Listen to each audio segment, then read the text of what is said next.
Hi guys, I am Prabhas and welcome to my YouTube channel GS warriors. हमने पिछले video में पढ़ा था कि हमारा संविधान कैसे बना था। आज हम इस वीडियो में देखेंगे कि हमारे संविधान में क्या-क्या चीज़ है जो उसे दूसरों से अलग करती है। तो बिना टाइम वेस्ट के शुरू करते हैं। आज की टॉपिक जो है salient features of the constitution. The drafting committee prepared the draft of the constitution, and in its third reading it was finally passed and accepted on November 26, 1949. Third reading में ही ये पास हुआ था और एक्सेप्ट हुआ था। It took 2 years, 11 months and 17 days to complete the constitution, and during this period it held 11 sessions. तो कुल 11 session लगे थे हमारे कॉन्स्टिट्यूशन को कंप्लीट करने के लिए और 2 साल 11 महीने और 17 दिन लगे थे। अब ये एक सवाल आता है कि जब हमने संविधान को एक्सेप्ट कर लिया था नवंबर 26 में, तो हम रिपब्लिक डे जनवरी 26 में क्यों मनाते हैं? क्योंकि इस दिन हमने पहली बार पूर्ण स्वराज की मांग किया था 1929 में, इसलिए ये दिन हमारे लिए एक सीक्रेट दिन है, इसीलिए हमने इस दिन को चुना था। और जैसे ही हमारा कॉन्स्टिट्यूशन पास हुआ और हमने इसको एक्सेप्ट कर दिया, उसके बाद Indian independence act 1947 and government of India act 1935 दोनों ही रिपील हो गए। तो अब बात करते हैं हमारे संविधान के फीचर्स के बारे में। तो पहला फीचर यह है कि it's a written constitution and it is the longest constitution. ये लॉन्गेस्ट क्यों है? क्योंकि ओरिजिनल कॉन्स्टिट्यूशन में 385 आर्टिकल्स थे और 8 शेड्यूल्स थे। जैसे टाइम बीतता गया और सोसाइटी में चेंजेस आने लगे, तो ये जरूरी था कि हम हमारे संविधान में भी चेंजेस लाते। तो उसके बाद वेरियस अमेंडमेंट्स हुई, तो नए लॉज, नए नियम्स लागू हो गए और इसी तरह से हमारा संविधान सबसे बड़ा रिटन कॉन्स्टिट्यूशन बन गया। सेकेंड फीचर है it was inspired from various sources, चाहे वो यूके हो, यूएस हो, कनाडा हो। हमारा संविधान इन सबसे थोड़ा बहुत इंस्पायर्ड है, जिसके बारे में हम आगे वीडियो में बात करेंगे। तीसरा फीचर है it has a blend of flexibility and rigidity. ये ज़्यादा फ्लेक्सिबल नहीं है और ज़्यादा रिजिड भी नहीं है। ये हमें हमारे हिसाब से लिबर्टी तो देता है, लेकिन कुछ नियम कानून भी है जिसे हम क्रॉस नहीं कर सकते। नेक्स्ट फीचर ये है कि it has a parliamentary form of government and not a presidential form of government, जो कि यूनाइटेड स्टेट्स में है। It also based on universal adult franchise, यानी कि 18 साल के ऊपर के लोग ही गवर्नमेंट चुन सकते हैं without any discrimination. It also has a federal structure with unitary base. इसका मतलब यह है कि स्टेट्स के पास पावर तो है, लेकिन जो अल्टीमेट पावर है वो सेंटर के पास है। तो नेक्स्ट फीचर ये कहता है कि we have an integrated and independent judiciary. हमारी जो न्याय व्यवस्था है वो एकजुट होकर है और वो काम इंडिपेंडेंटली करती है। हमारा जो संविधान है वो हमें कुछ फंडामेंटल राइट्स देता है, यानी कि संविधान के हिसाब से हमारा कुछ बेसिक अधिकार है। इसके बारे में हम एक अलग सी वीडियो बनाएंगे और इसके बारे में हम और भी जानेंगे। अब आते हैं directive principles of state policy, यानी कि डीपीएसपी। ये बेसिकली सरकार के लिए गाइडलाइन है कि आपको किस तरह की लॉज लाने हैं। Next feature is single citizenship. यहाँ ये पॉसिबल नहीं है कि आप इंडिया का सिटीजन भी है और कनाडा का सिटीजन भी है। अगर आप इंडिया का सिटीजन हैं तो आप किसी और कंट्री की सिटीजनशिप नहीं ले सकते, और अगर आप किसी और कंट्री की सिटीजनशिप लेते हैं तो आपका इंडियन सिटीजनशिप अपने आप ही टर्मिनेट हो जाएगा। फिर आता है 3 टियर सिस्टम पंचायती राज में। फिर आता है इंडिपेंडेंट बॉडी। हमारे देश में काफ़ी ज़्यादा इंडिपेंडेंट बॉडीज़ है और यूपीएससी भी एक तरह का इंडिपेंडेंट बॉडी ही है। फिर आता है कोऑपरेटिव सोसाइटी और fundamental duty.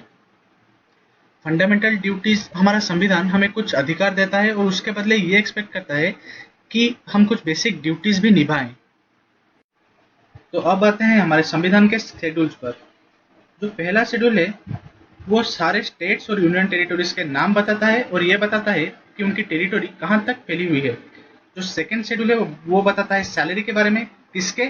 President, governor, chief justice of India, जजेस of supreme court and high court, speaker and deputy speaker of Lok Sabha and state legislative assembly, chairman and deputy chairman of Rajya Sabha and controller and auditor general of India. जो third schedule है वो बना हुआ है oath and affirmation for union ministers, candidates for election to the parliament, member of parliament, जजेस of supreme court, high court, CHG and ministers from state legislature से। जो fourth schedule है वो बताता है कि राज्यसभा में कौन से स्टेट और कौन से यूनियन टेरिटोरीज के कितनी सीट्स होंगे, ये बताता है फोर्थ शेड्यूल। जो फिफ्थ शेड्यूल है वो ये बताता है administration and control of scheduled area as well as scheduled tribe. Six schedule बताता है administration and control of scheduled area and tribe in the areas of Assam, Meghalaya, Tripura and Mizoram. जब से CAA एक्ट आया है उसके बाद ये जो शेड्यूल है वो काफ़ी इंपॉर्टेंट हो गया है, और ये इंपॉर्टेंट है आपके CAPF पेपर 2 के लिए और UPSC मेंस के लिए भी। इसके ऊपर हम एक अलग से वीडियो बनाएंगे जिसपे इस शेड्यूल के बारे में आपके मन में जितने भी डाउट्स है उन सबको क्लियर करेंगे। Seventh schedule talks about allocation of powers and functions between union and state. It contains 3 lists. एक होता है यूनियन लिस्ट, एक स्टेट लिस्ट और एक कंकरेंट लिस्ट। यूनियन लिस्ट में 100 सब्जेक्ट्स होते हैं, स्टेट लिस्ट में 61 और कंकरेंट लिस्ट में 52 subjects. Eighth schedule contains 22 languages that are recognized by the constitution. वैसे तो हमारे देश में काफ़ी लैंग्वेजेस है, लेकिन हमारा संविधान सिर्फ 22 लैंग्वेज को रिकॉग्नाइज करता है। अब आप मुझे कमेंट सेक्शन में ये बताइए कि आपकी जो मातृभाषा है क्या संविधान उसे रिकॉग्नाइज करता है या नहीं। So ninth schedule contains acts and orders related to legislature dealing with land reforms and abolition of zamindari system. Tenth schedule contains provisions for disqualification under defection. आपने काफी बार नोटिस किया होगा एक पार्टी एक स्टेट में मेजोरिटी वोट पा के सरकार बनाती है, लेकिन कुछ दिन बाद उस पार्टी के कुछ MP या फिर MLA, नॉर्मली MLA ही होते हैं, जो दूसरे पार्टी में चले जाते हैं, और अचानक से ये जो पार्टी जो माइनॉरिटी में थी ये मेजोरिटी में आ जाती है और सत्ता पलट कर देती है। इस चीज से रिलेटेड है 10th शेड्यूल। इसके ऊपर हम एक सेपरेट वीडियो बनाएंगे जिससे हम एंटी डिफेक्शन लॉ जो है उसे और अच्छी तरह से जान पाएंगे। 11th schedule contains provisions of Panchayati Raj. 12th schedule contains provisions of municipal corporation. तो ये हो गए हमारे संविधान के 12 शेड्यूल। अब हम चलते हैं पार्ट्स पे। हमारे संविधान में कुल मिला के 25 पार्ट्स हैं जो कि ये रहे। इसमें समझाने वाली कोई बात नहीं है, सिर्फ याद रखने की जरूरत है। वैसे भी हम सारे टॉपिक्स जैसे कि citizenship, fundamental rights, DPSP, union government, state government, ये सारे चीज हम एक एक वीडियो करके खत्म करेंगे। अब चलते हैं borrowed features of the constitution पे। जैसा कि मैंने आपको बताया है कि हमारा कॉन्स्टिट्यूशन वेरियस सोर्स से इंस्पायर्ड है, और जो गवर्नमेंट ऑफ इंडिया एक्ट 1935 है इससे सबसे ज़्यादा चीज़ें आई हैं हमारी संविधान में। जो पहली चीज़ है वो है फेडरल स्कीम। इसके अंदर स्टेट को कुछ पावर मिली है और सेंटर को कुछ पावर मिली है। स्टेट के पास भी कुछ पावर है और सेंटर के पास कुछ पावर है, लेकिन सेंटर के पास पावर ज़्यादा है। ये चाहे तो स्टेट को कंट्रोल भी कर सकता है। फिर आता है ऑफिस ऑफ गवर्नर। जो गवर्नर होते हैं वो एक मीडिएटर होते हैं स्टेट और सेंटर के बीच में। तो ऑफिस ऑफ गवर्नर का कॉन्सेप्ट भी हमने लिया है गवर्नमेंट ऑफ इंडिया एक्ट 1935 से। फिर आता है जुडिशरी। जो न्यायपालिका का कॉन्सेप्ट है वो भी आया है गवर्नमेंट ऑफ इंडिया एक्ट 1935 से। और इमरजेंसी प्रोविजन, हमारे देश में 3 तरह की इमरजेंसी देखी जाती है, और ये कॉन्सेप्ट भी आया है गवर्नमेंट ऑफ इंडिया एक्ट 1935 से। फिर जो पब्लिक सर्विस कमीशन और एडमिनिस्ट्रेटिव डिटेल्स, ये दोनों भी आई हैं गवर्नमेंट ऑफ इंडिया एक्ट 1935 से। तो फिर आते हैं यूके से हमने क्या बोरो किया है उस चीज़ के ऊपर। तो पहली चीज़ है नॉमिनल हेड। हमारे देश के नॉमिनल हेड है हमारे प्रेसिडेंट। ये चीज़ हमने यूके के कॉन्स्टिट्यूशन से लिया है। फिर आता है कैबिनेट सिस्टम। मान लीजिए आपके 50 दोस्त हैं, आपके क्लास में 50 बच्चे पढ़ते हैं, उनमें से 10 बच्चे ऐसे होंगे जो कि आपके काफ़ी करीब होंगे, यानी कि आपके बेस्ट फ्रेंड का एक छोटा सा ग्रुप होगा। इनके साथ आप सब कुछ शेयर कर सकते हैं, इनके साथ आप काफ़ी क्लोज हैं। यही होता है कैबिनेट सिस्टम। हालांकि एमपीज काफ़ी सारे होते हैं, लेकिन कैबिनेट में कुछ एमपीज होते हैं प्रधानमंत्री के लिए वही रोल प्ले करते हैं जो कि ये 10 फ्रेंड आपके लिए प्ले करते हैं। फिर आता है पार्लियामेंटरी टाइप ऑफ गवर्नमेंट। फिर आता है बाइकैमरल पार्लियामेंट, यानी कि पार्लियामेंट में 2 हाउसेस होंगे, एक होगी लोअर हाउस लोकसभा, एक होगी अपर हाउस राज्यसभा। फिर आता है पोस्ट ऑफ प्राइम मिनिस्टर। ये भी हमने लिया है यूके के कॉन्स्टिट्यूशन से। फिर आता है सिंगल सिटीजनशिप। जैसा कि मैंने आपको बताया कि कोई भी आदमी एक साथ 2 कंट्रीज के सिटीजन नहीं रह सकता।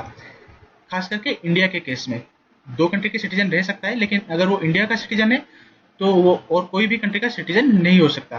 फिर आते हैं स्पीकर ऑफ लोकसभा। यहाँ पे आप देख पा रहे होंगे ओम बिरला जी को। ये अब है हमारे स्पीकर ऑफ लोकसभा। ये भी हमने लिया है यूके के कॉन्स्टिट्यूशन से।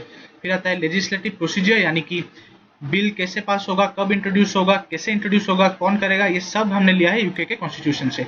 और लिया है हमने रूल ऑफ लॉ। तो अब आते हैं हमने कनाडा से क्या चीज लिया है। तो कनाडा से सबसे इंपॉर्टेंट चीज जो हमने लिया है वो है federation with strong centre and residuary power is always with the centre. यहाँ पे आप देख पा रहे होंगे स्टेट बोल रहा है I am strong, but centre बोल रहा है एम स्ट्रॉन्गर। स्टेट चाहे जितनी भी मनमानी कर ले, अल्टीमेट पावर हमेशा सेंटर के पास ही होता है। और एक चीज हमने लिया है जो है appointment of governor by the centre. जैसा कि मैंने आपको बताया, गवर्नर जो होते हैं वो एक मीडिएटर की तरह होते हैं स्टेट और सेंटर के बीच में, और इन्हें अपॉइंट कौन करता है? सेंटर। अब अगर हम ये मान लें कि ये सेंटर है, तो ये यहाँ पे ऑर्डर दे रहे हैं आज से तू बिहार का गवर्नर, तू तमिलनाडु संभाल, तो अपॉइंटमेंट कौन करता है? सेंटर। और एक चीज भी हमने लिया है जो है एडवाइजरी नेचर ऑफ जुडिशियरी। यहाँ पे आप देख पा रहे होंगे सुप्रीम कोर्ट बोल रहे हैं मोनिशा बेटा जैसा मैं बोलती हूँ वैसा ही करते जाओ, तो हमारी जुडिशियरी को एक एडवाइजरी रोल भी मिलेगा। ये हमने लिया है कनाडा से। अब आते हैं यूएसए के कॉन्स्टिट्यूशन से हमने क्या लिया उस पर। पहली चीज है रिटन कॉन्स्टिट्यूशन, ये चीज हमने यूएसए के कॉन्स्टिट्यूशन से लिया है। फिर आता है ऑफिस ऑफ वाइस प्रेसिडेंट, फिर आता है फंडामेंटल राइट्स, हमें जो अधिकार मिलते हैं इसका कॉन्सेप्ट भी हमने यूएसए से लिया है। फिर आता है supreme court and independent judiciary and judicial review. Judicial review वही होता है, मान लीजिए सुप्रीम कोर्ट एक केस की सुनवाई कर चुके हैं, लेकिन उस केस की सुनवाई से आप खुश नहीं है, तो आप एक पिटीशन डाल सकते हैं जुडिशियल रिव्यू के लिए। इसके अंडर सुप्रीम कोर्ट फिर से आपका केस की सुनवाई कर सकता है। फिर आते हैं removal of supreme court and high court जजेस, प्रियम्बल ऑफ द कॉन्स्टिट्यूशन, जो प्रस्तावना होता है इसका कॉन्सेप्ट भी हमने यूएसए से लिया है। Functions of president and vice president, जैसा कि मैंने आपको बताया कि वाइस प्रेसिडेंट का ऑफिस ही तो यूएसए से आता है, तो फंक्शन भी यूएसए से ही आता है। और इम्पीचमेंट ऑफ द प्रेसिडेंट, ये सारी चीजें हमने यूएसए के कॉन्स्टिट्यूशन से ली है। तो अब आते हैं आयरलैंड के कॉन्स्टिट्यूशन पे। यहाँ से जो पहली चीज हमने ली है वो है DPSP, directive principle of state policy. लेकिन यहाँ गौर करने वाली बात यह है कि आयरलैंड ने ये कॉन्सेप्ट स्पेन से बोरो किया था।